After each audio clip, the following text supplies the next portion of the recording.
Well, Geno Auriemma wins again. Yeah. The guy from UConn. Not Geno Smith. He did not win again. No. 12-1 in title games. Yeah. He has 12 championships, and I wonder in the pantheon of basketball greatness where he fits. Because you don't really hear people talk about him much. No. And yet Pat Summitt of Tennessee, before she died, she was like a goddess. Mm-hmm. She has 8 titles. I think Geno gets he gets knocked for 2 things. One, the man in the women's game, just, you know. Really? Yeah, I do. You think that hurts him? I do, because like you said, Pat Summitt gets held up as a god, and rightfully so. Pat Summitt was amazing. Dawn Staley gets held up. Kim Mulkey gets held up. Yeah, but not like Pat Summitt. No. Back in the day. But I'm just saying, I do think there is a, how do we, Uh-oh. well, I don't want this to turn into something bad and make it into a whole woke thing and all that. I hate that crap. Yeah, you're woke. Go woke, go broke. That stuff just drives me crazy. Yeah. There needs to be nuance. But for a long time, women did not get their due in any sporting field, right? Can we all agree upon that? And then women's basketball starts to gain some traction for the first time, right? First time ever, someone starts paying attention to women's basketball. And who is running women's basketball? It's Geno. It's a guy. And I think that rubs a lot of women the wrong way. And so then when Pat Summitt comes along, right, and it's him and Pat, and they're kind of going back and forth, and Pat was before Geno, but, you know, that I think that was the point, is that people weren't really paying attention to everything Pat Summitt was doing. And then Geno comes along, and people are like, oh my God, we've never seen anything like this. And so I think it's easier to want to prop up women and give them their due in women's basketball than say, yeah, it's women's basketball, but a guy is doing it better. And I don't even know if it's necessarily like a full-on purpose pitch, but I think if Geno were a woman and someone would do this, I think we would talk about her. I see what you mean. A lot differently than we do with Geno. And the other one too that I think he gets. I was hoping for something more sexist there. It's not.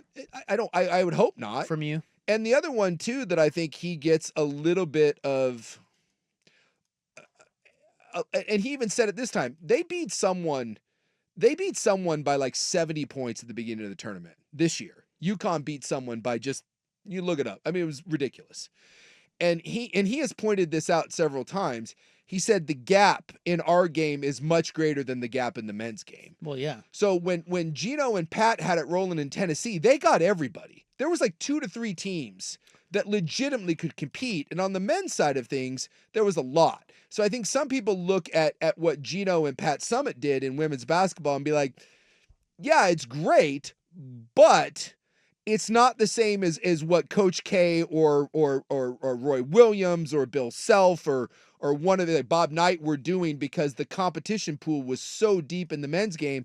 And the women's game is just now getting on the come up, where we're finally getting more than 2 or 3 teams that can compete. And so I think for those reasons, he gets knocked down more so than he probably deserves. And perhaps that would explain why we talk more about players in women's basketball and coaches in men's basketball. Yeah. That might be it right there. Yeah. Because we know that the best players mean way more in women's basketball. Yes. Than men's. Yes. If you have a good men's coach or an elite men's coach, and we give him a decent collection of talent, he can bring that. He can win the title. He doesn't have to have the best player in the country. In women's basketball, you got to have one of the top 2 or 3, don't you? And for years, if you were a women's basketball player, you only went 2 places. You went to Tennessee or you went to UConn.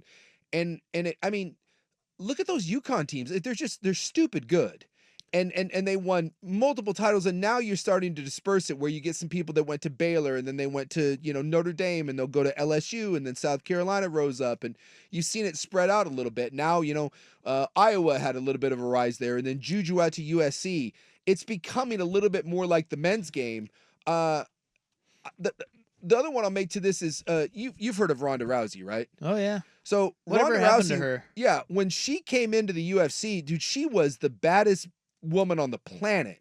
But people would point out that women's MMA was so new, she was light years better than everyone else. And then the game kind of caught up to her. and you were like, oh, well, you're really good. You're a Hall of Famer, but you're now seeing what happens when there's more invested into this sport. And I think Geno and UConn and Pat Summitt gave rise to modern women's basketball. And then they were their own victim of it because they were no longer just the end all to be all. I mean, I think Geno, what was it, 10 years between winning a title? I don't know. It had been a while. It seems like it had been a while. But It had been a while since he had won one. He was a victim of his own success. Him and Pat Summitt rose the profile of women's basketball. And, you know, and now, and that's why he said with this one, so they won in 2015. Yeah, so it had been 10 years. And they'd been to some Final Fours and had been to a national title game and lost, but they had not won a title in 10 years. And he said this one is by far the most satisfying title that he's ever won. And I think that's largely due to the fact that the competition that he played in this one was probably much deeper than anything he had faced before. Yeah. All right. Well, he's awesome. Yes. I don't care what, He's great. You won 12. Yeah. It's amazing. You won freaking 12 titles. At the same time, I still don't really know where his place is in all of this, in basketball. Yeah, I don't know. I think it would be cool to see him coach a men's team. Well, I always wanted to see Pat Summitt. Yeah, same. Coach a men's team. Or Mulkey or any of them. Like, you know, how would that translate? I don't know. I mean, we came close, right? Becky Hammon was on the sidelines of some NBA rosters, but never got the nod. I don't know how that would work. But if you look at his run, I mean, his run at Connecticut is just, there's nothing like it. I don't care Old what UCLA. You'd have to pull up Wooden's, but we'll start in 94, 95 where they got it really rolling. So they went to the Elite Eight, NCAA champions, Final Four, Elite Eight, Sweet 16 champions, Final Four, champion, Sweet 16, Elite Eight, Final Four, back-to-back champions, back-to-back Final Fours, champs, 3 straight Final Fours, 4 straight Final Fours because the postseason wasn't held, NCAA runner-up, Sweet 16, Final Four, NCAA champion. That's UConn basketball. Even though they hadn't won one in 10 years, that's his run over the last 20 years. I don't want John Wooden? Yeah, give me Wooden over a 20-year stretch.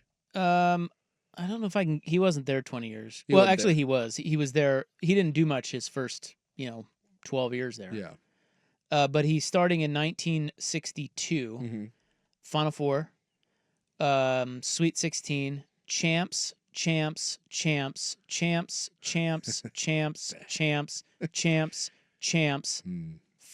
Four, champs, Final Four, Sweet 16, Elite Eight, finals, and then you got other coaches. Well, that may be. I mean, so Geno did it longer. Wooden more dominant? Well, he won 1, 2, 3, 4, 5, 6. I can't say that I knew he won 9 in a row. I knew he won 11. 11. He won 9 in a row? They won 9 in a row. 9. 9. 9 times? 9 times. Well, all right. I stand corrected. Longevity-wise, Geno, but, I mean, dude, you won 9 in a row. John, you Tip of the cap. Tip of the cap.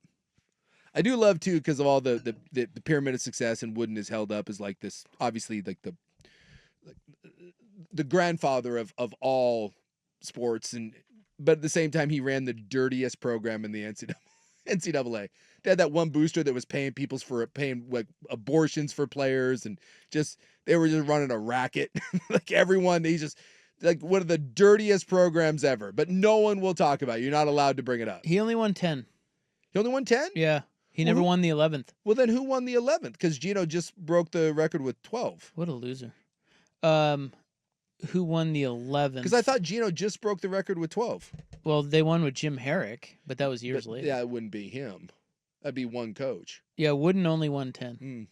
Bum. Loser. So he won 9 in a row and 10 overall? And 10 of 11, yeah. Yeah. Pretty good. That's pretty good.